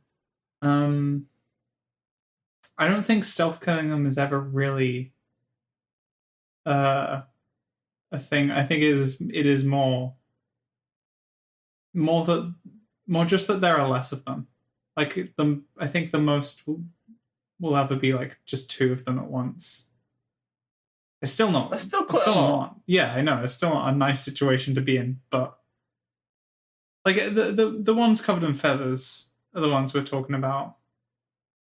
Yeah, the black feathered ones. Yeah, they lob 2 knives at you, and then that have homing for no reason. Yeah, it's real fun.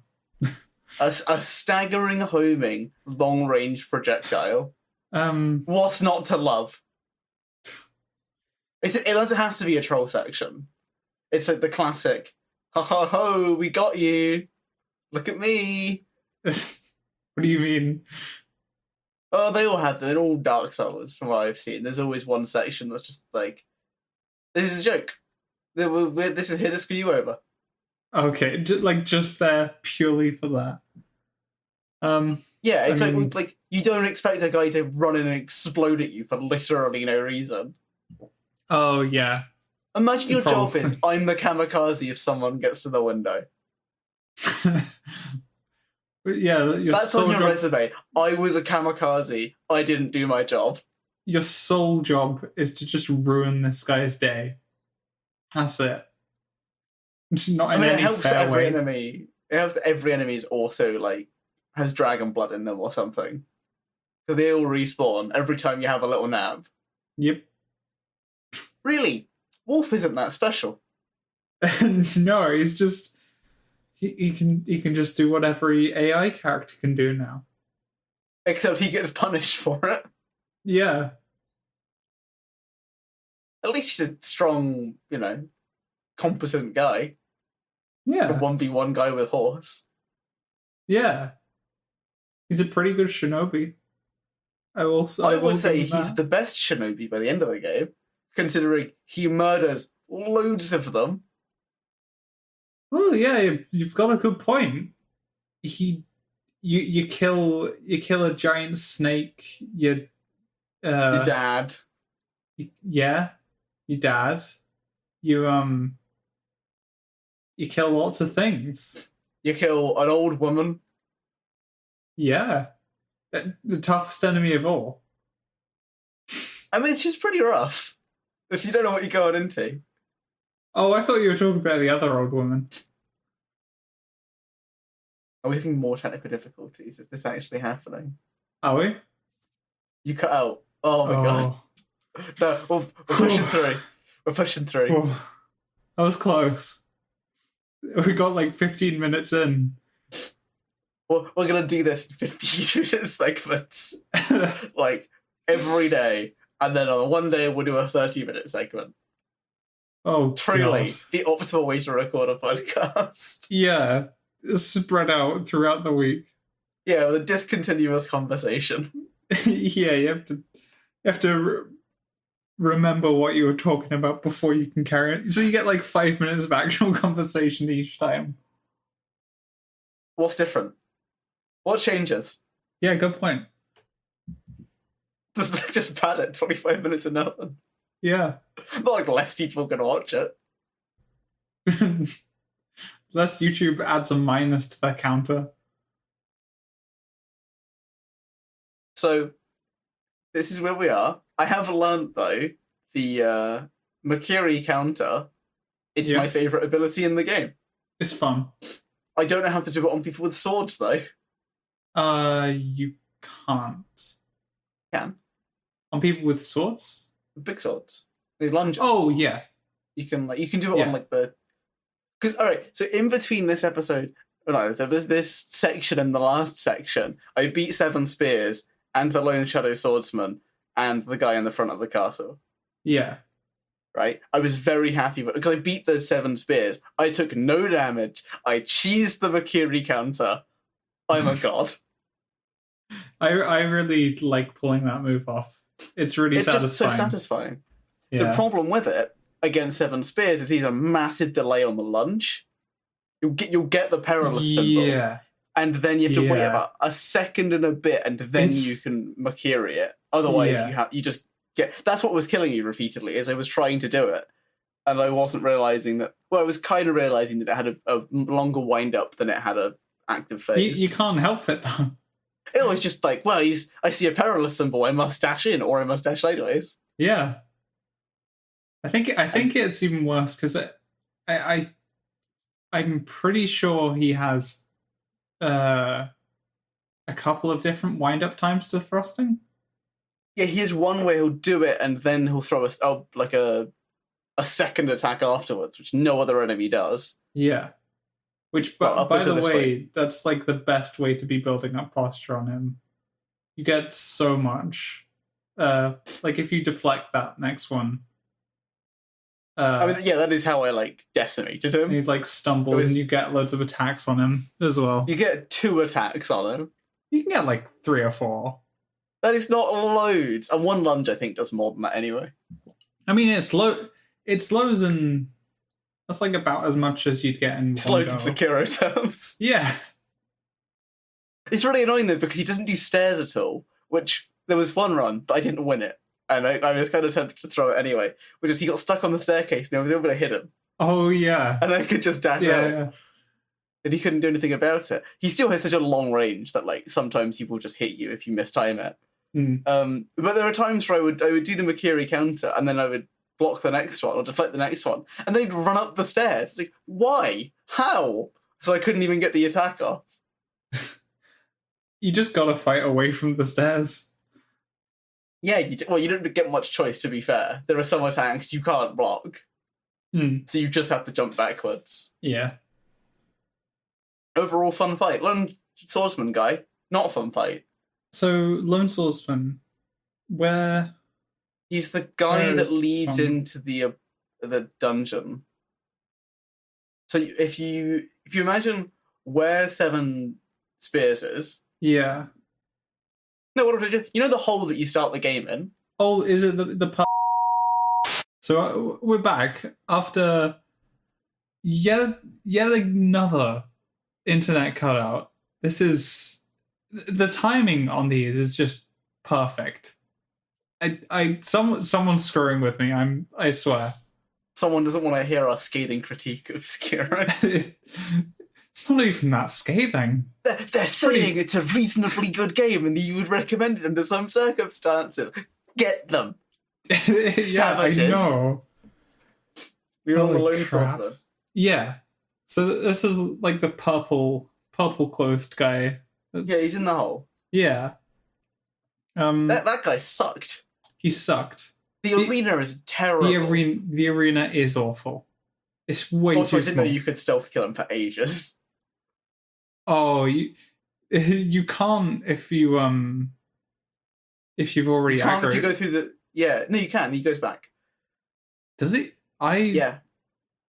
Because whenever I went back to him, he always noticed before I could get close to him. No, you have to jump from the top. Oh yeah, I guess you could. You can't walk up behind him and assassinate. He would always detect you no matter what I did. But if you walk like past the hole and then drop onto him, Oh wait, guaranteed stealth kill. Is there an opening? Yep. Oh, I see that this like me did not discover there's a way to instantly stealth kill him. huh. Yeah, Put because him on one bar. There's also another thing that you can do with that, because you can speak to him before you fight. There was like a speak prompt, and I thought he was friendly. What? See, I didn't. I just went and attacked him, to be honest. So I saw it pop up for a second, and then realized my mistake as I was pulling my sword through his chest. He didn't say anything particularly interesting. Okay, well, because I missed out on that. And I was like, oh no, what if it was something really important? Yeah, well, I think that's why I couldn't stealth kill him from behind, because the game always treated it as if I spoke to him first, whereas you just went and killed him. Hence why you could stealth kill him. Yeah, that's my headcanon anyway. I was physically unable to stealth kill him from behind. It's good. He sucks. The arena is tiny. He has a load of attacks. The camera isn't built for the speed that he moves at. No. You have to constantly back up for him. Deflecting him is not an option. I mean, it is. You can Makiri counter him. I know you can, but I couldn't tell what attack you had to Makiri counter because I couldn't see him whenever I wanted to. I think it is just mainly the arena. It's way too small. Your camera keeps getting pushed up against the wall. It's really not good for that enemy. Especially for like the first time you. Oh yeah, it's terrible. Like there are like the last 80%, well, the last 20%, and I was like, screw this. I'm just gonna firecracker him down. That's probably the best way of doing it. You'll fight a few more of them. Along the way. No. Yeah. Will they have worse arenas? Am I going to be in a 5x5 box where they spin in a circle? I don't think there's any worse arenas. I think that is the worst one. I know, there's that spirit guy who's like immediately after him, and you can't stealth assassinate him unless you aggro him first. The spirit guy? Yeah, in the abandoned dungeon. Oh yeah. We spoke about him. I was going to say last week or whatever, but like earlier this episode. So there are, how many of them are there? There's that's like 10, right? 10 of them? I don't know if there's 10. The spirit guys. There are a few. Actually, maybe there are 10. They suck so much. There's like, I think 3 different types. Because there's there's the one you fought, where it's like has the staff, throws the orbs at you. Fight. No. I jumped down trying to stealth assassinate him. He refused. You just can't stealth assassinate those guys. No, you can. Apparently, if you aggro him and hit him, and then you walk away, and then you stealth again, apparently you can hit him with a stealth assassinate. But it doesn't even make sense that they're meant to be ghost enemies. Like, they don't have heads. In fairness, if I could live without a head and you stab me in the heart, I'd still die. Yeah, but it's way more reasonable that they just know when you're coming, whatever the situation. At least to me. Crumble. We'll see. I think I am just going to have to use Divine Confetti against him. Much to my, Just, yeah. It how works so much better. But I only have 3. Yeah. That's. I'm not at a point where I have Yeah. the resources to spend willingly. I mean, it's not like there's much benefit to doing them this early on. You get a prayer bead. You do get a prayer bead, but that's health, isn't it? Yeah, and posture. Oh, yeah. I mean, it is useful, but It's a win more though. It's the weird thing about it's always the case in Dark Souls. If you're good at the game, you don't need the health, but you always get more health if you play well. yeah, yeah, that's true. I think it isn't too bad though. Going through the game without having defeated all of them. I've beaten everyone I've found, so that's something, I guess. Wait, so you've beaten this guy? Oh God, no. So wait, you've beaten a spirit enemy sorry, a ghost-like enemy? I've beaten every mini boss I've found. Oh, bar okay. this one guy. Okay. Honestly, I class them as like something different. I guess they are. Well, they are a mini for boss. They are a mini boss, but it's like a much different situation. Yeah, you have to jump into a hole where there are no enemies, and there's a thing right before him. Yeah. Like, it's when you've got a shrine beast. immediately before an enemy, they might as well be a boss. Yeah. If they're, I'm not saying that like the first guy you meet every time is a boss. I think wow, there is dog number 3, dangerous. There is one other one that you've missed along the way. Then. Have I? Yeah. It's which shrine? The area. I think it's this area. You know where you get the bell from the Yes, I know where you get the dying guy. Oh, is there another path from there? Around that area, there is another path. I can't remember how to. I'll head back there. Sorry. Good to know. I'm gonna head back there. It's not like a. I think there's a lot of grappling, like around the mountains. Oh, I hate the grappling hook so much. Yeah. It just doesn't have a long enough range. Yeah. Like, I kind of get why it has a short range, so that you can't, like, immediately jump out of any fight. But simultaneously, getting around Ashina just sometimes sucks. Because it's like, oh, right, I'm not quite close enough.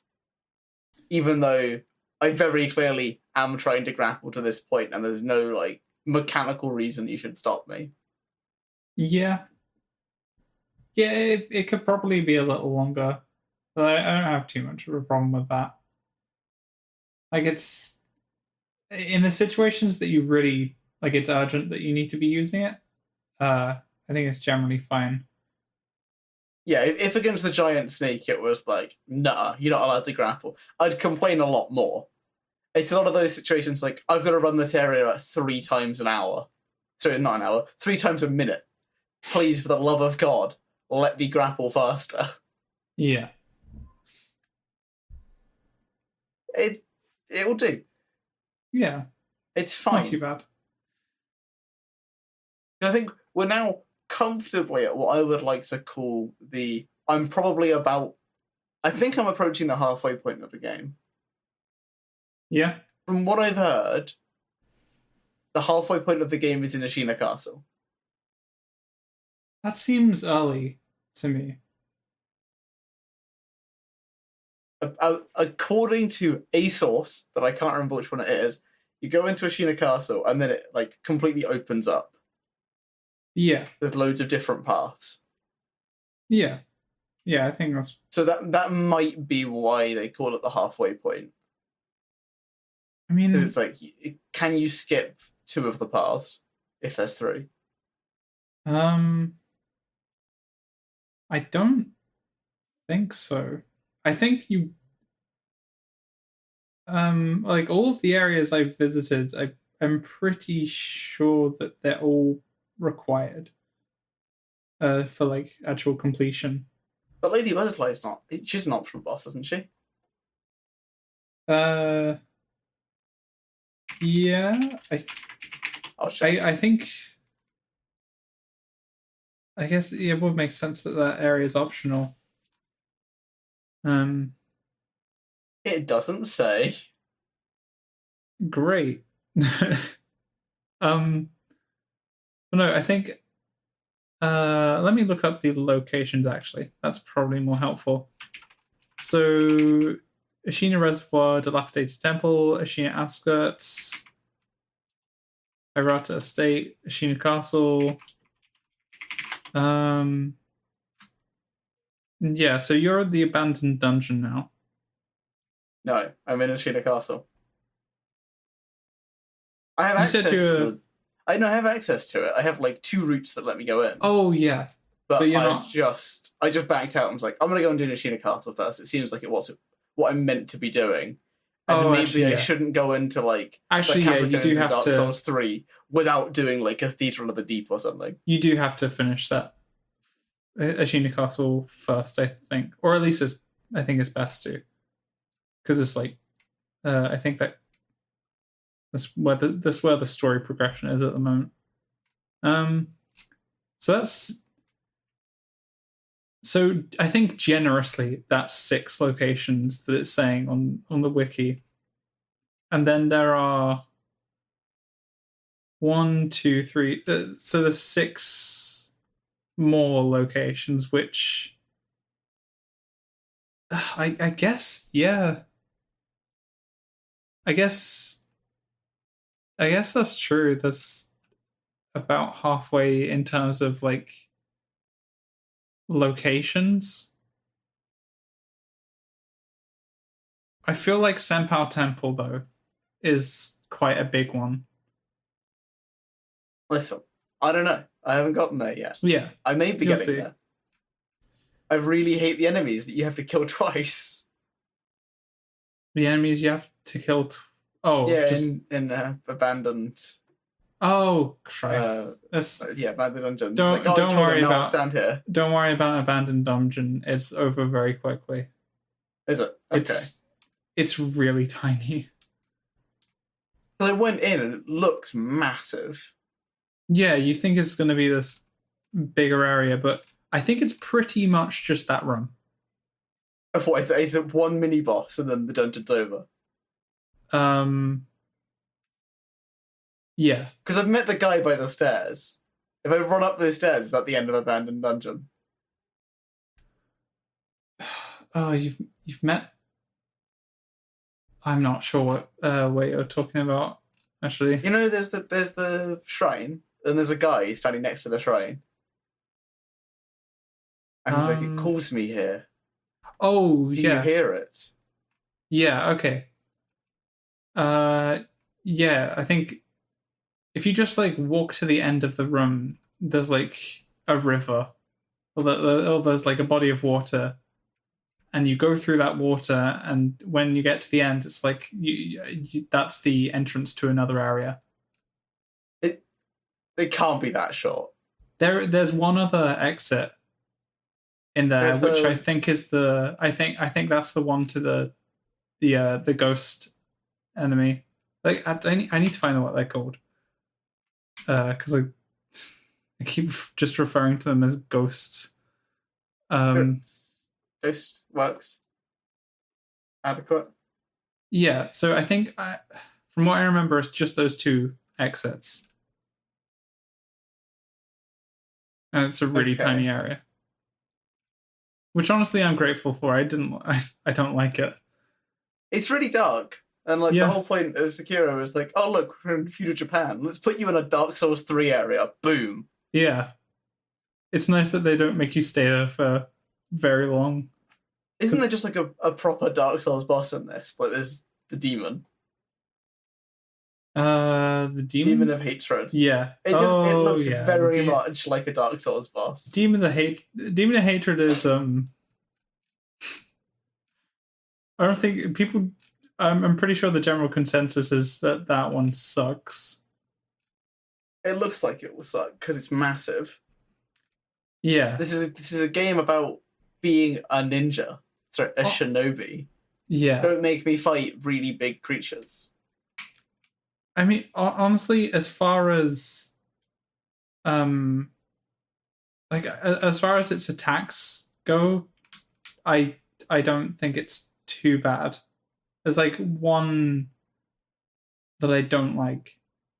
But I think the main thing is just the amount of health it has and the fact that it has 3 health bars. Ooh, Yeah. sounds like it will suck. It took me many times to kill it. It takes a while. Yeah, I'll see how long it takes me. Yeah. And I don't know how far in it is. God, why does it It's very near the death end. blows? It's very near the end of the game. It's optional though. Demon of It'll Hatred. be fine. Yeah. Is it optional? Yeah. Oh. Spent like 4 hours of my life, probably more than 4 hours of my life trying to fight that. Optional, but it doesn't mean you shouldn't do it. Well, I would have still done it. It's true. Yeah, you would, because you enjoy the game. You're doing another playthrough. Yeah. Like, you're obviously going to fight all the enemies that exist. Like, if I played Dark Souls 3 again, I would probably finish all the DLC. Yeah. What really puts me off doing it, though, is the massive, like... I was going to call it a bullet sponge. No bullets in Dark Souls. Like, just the damage sponge. That Yeah. one, he like instantly kills you and deals like, you know, you have to deal a huge amount of damage to him. He's the hardest boss in the game. That one. The big dragon-y thing. Oh, the oh god damn. The secret area in Dark Yeah, that Souls. one. Yeah, I don't want to do that, so I refuse to do the DLC. the true final boss. If I live in peace, I never have to worry about it. I don't mean the Nameless King, just so we're on the same page. Oh, I don't know who you're talking about then. I'll try and find it. I mean, I would say the second DLC was pretty decent. I've heard the second one is good and the other one is less good. The other one, the areas are not that good, and one of the bosses is I'd say is good. Like it's a pretty cool set piece, but has long combos that you just can't like you just have to wait out. They look cool though, at the very least. I think it's Dark Eater Madeira I'm thinking of. I don't know Okay. if that helps. Yeah, no, it's absolutely Dark Eater Madeira. Dark Eater Madeira. I'm bringing up a picture. Because all I ever hear about this boss is it's a really boring boss that deals Oh way my- too much damage. I forgot and has about way this. too much health. Yeah, okay. That's fair. Yeah, We both know the moment I saw it, I would have to beat it. Oh yeah, there's 2 of them. There's 2 of them down there. Is there? Or is this just someone having? Okay, I think that someone has the double enemies mod on. maybe. Because Although that did look familiar. you have also Maybe used the double enemies mod. There's not meant to be 2 down there. I've used the double enemies mod, but I didn't get very far. It got really tough. There's not meant to be 2. Okay. But yeah, I don't want to do that, which is why I refuse. I think it's that you encounter him Consistent. twice, actually. That's so terrible. My god. Yeah. To be honest, the more I've been playing this, the more I like it over Dark Souls. I know. At first, it's just- like coming from Dark Souls to that. It's similar enough that you think you know how to play, but you really I don't. really don't. Yeah. And once I think you've it's got past because- that, I think it's because Dark Souls is... There's so much going on at any given time. Enemies have attacks that are just like you're meant to roll here because you can't actually like actively do anything against this because it's so complex. Yeah. Like against Gundyr, like first Gundyr, not second. Yeah. When he turns into that thing and starts slamming down, most people just roll because there's no real way to block it or parry it. I think there is an actual way, but it's really hard to do. But in Sekiro, everything is designed to be either parryable or clearly indicated that it's dodgeable. Yeah. Dark Souls just roll. Just keep rolling. Keep going. Yeah. I like too hard. I like that better. How it's more it's less just since there are no invincibility frames. Let's call them iframes. Iframe. That's easier. Yeah. Since there are no iframes, it does mean that it's no just you just dodge until they've stopped attacking, and then you can do your attack, and then you keep on dodging, and while they're attacking. That wasn't my tactic, I promise. It was definitely mine. No, I think it's everyone's tactic, but like, you get more iframes the less armor you have, and then you were playing like super heavy armor. That's not true. I was playing like mid-heavy. Mid-heavy's too much. You should have been playing light to medium. I wasn't fat rolling, because that sucks. Whenever I saw you play, it looked like you were fat rolling. Yeah, I can assure you it was not. Fat rolling is so much worse. Oh, God. There's a state you just don't do it, right? You just parry everything. I do. Or... You parry everything in Dark Souls. Is that what you're trying to say? I know. I tried in my first playthrough for like 10 minutes, realized that I couldn't. I just couldn't pull them off. And then I think it was only on like the second or third playthrough that like I actually managed to start pulling off parries like consistently. Or maybe it was like the backstabs. I think maybe the backstabs were the ones I was doing more. Because those I found both the parries and the backstabs just impossible to do on my first playthrough. But they are really, really good for doing damage. I think it's that kind of stuff that makes people like that pushes people away from Dark Souls. Yeah, because it's just those like. Here's the thing that you just have to be doing. Either you can pull this really annoying thing off, or you're gonna struggle. I mean, I never pulled off a backstab, right? Yeah. I just don't try and do it.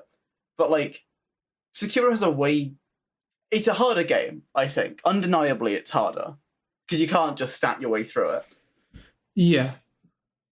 But it's also way more new person friendly. It's way more approachable. Because it's simple, right? It's like I just press the button when I deflect, and then I dodge when I press shift, and I jump when I press jump. These are your three ways of avoiding attacks. You don't have to worry about like you don't have to worry about increasing the right stats at the right certain items. Yeah, or getting certain items. It's very much just you have your attacks and you have your deflects, and then like you unlock some pretty crucial skills along the way. But I think usually when you're unlocking like a skill that's really useful, at that point there's pretty much only that one skill to unlock. Like you don't have much choice. I mean, once I found out about the healing on death blows, I've like rushed that skill. Oh yeah, it gives you so much good. endurance in normal areas. Maybe it's cheesy, but also way more endurance. I think that's one of the reasons why I find the areas well, another reason why I say the areas in Sekiro are easier than Dark Souls. I think I have to like begrudgingly agree to that sentiment because it's objectively true. But I would also say that any individual enemy is also infinitely more dangerous than any individual enemy in Dark Souls. I'd agree with that. Like, you can take quite a few hits from the grunt enemies in Dark Souls. They don't do much, but I mean, you can also like you never have the time you attach them. You just sort of run at them swinging, and they'll eventually die. You can just roll into them and they'll stagger. Like, you can, they're very non-threatening. But I think the areas are also just longer. Not Well, it's shortcut based. Sekiro, from what I've seen, has currently at the point I'm at 2 shortcuts. It's just fast travels. They're everywhere. It's like the shortcuts are there. I mean, they're there for if you're ever near there, and it's just more convenient to walk through a door than just fast travel. The fast travels are definitely the main way of getting around. Because like I don't know if you if there's more obviously, but like the ones that I think exist are there's one in Hirata Estate. Is that how you say it? I can't remember exactly what it's called. But where you fight Lady Butterfly, you open up that door so that you can run straight through and don't have to do this whole like winding section. And then there's one in Ashina Castle. You open the door so you can start on the ground floor and run forwards. That's it. That's all I've ever seen. I mean, every other door that you open, there's a fast travel there. Yeah. Well, even like the fast travel. So, the shortcut, like opening the front door to the Ashina Castle. Like I don't even know if that really has a use, because the fast travel there's a sculpture idol at the top, which is like 2 meters away from the hole down right to that door. Have to kill some enemies. You don't. You can just run past them and jump straight down. No. Have to kill some enemies. Do you? Samurai, super dangerous. No, you don't. You can just because they're not going to follow you down. You just jump straight down. If it was the guys with like the ninjas, I would 100% say there's like a reason to use it. But it's a bunch of people who don't have ranged attacks. Even with the ninjas, like there's no way of them getting down there. No, but they would throw stuff at you. You would definitely be able to make it through there. You would get hit by a knife. And it would rip you to shreds. You could make it down in like 6 seconds. 10, maybe 10 seconds. I'm not saying it would be super difficult. I'm just saying there would be more risk, and I could understand someone just running from the bridge. Yeah, I guess those are weaker enemies that you'd be facing down there. I mean, it's still a bunch of people with guns. Yeah, but if you're constantly like if you're jumping from side to side a bit, like they can't do anything. It is a weird thing to open, though. I think it was probably like a leftover design decision. Yeah. Where it's sort of like, well, we have to have a door that opens because it would be weird that there's no door here. I don't think there's a door in the game that you can't open at some point. Yeah. And because of that, they need to have the door that opens, even if it's pointless. Yeah. Although I would appreciate more shortcuts. I always found that those are like my favourite part of Dark Souls. Where it's like, oh, this is what this is for. You would probably enjoy Dark Souls 1. Door. I probably would. Well, it's armor based. There's no rolling really. There's lots of blocking and parrying, right? Yeah, I guess it is more about that. But I'd give it a go if there was a version that people said was good and also didn't cost my life savings. Cost your life savings? Well, yeah. It's like £30, right, for the remaster of Dark Souls 1, and it's kind of terrible. Is it kind of terrible? I think I've heard that it's absolutely abysmal. I've heard people say that it doesn't look as nice. I haven't heard. I don't think I've seen anyone saying that it's that it plays worse.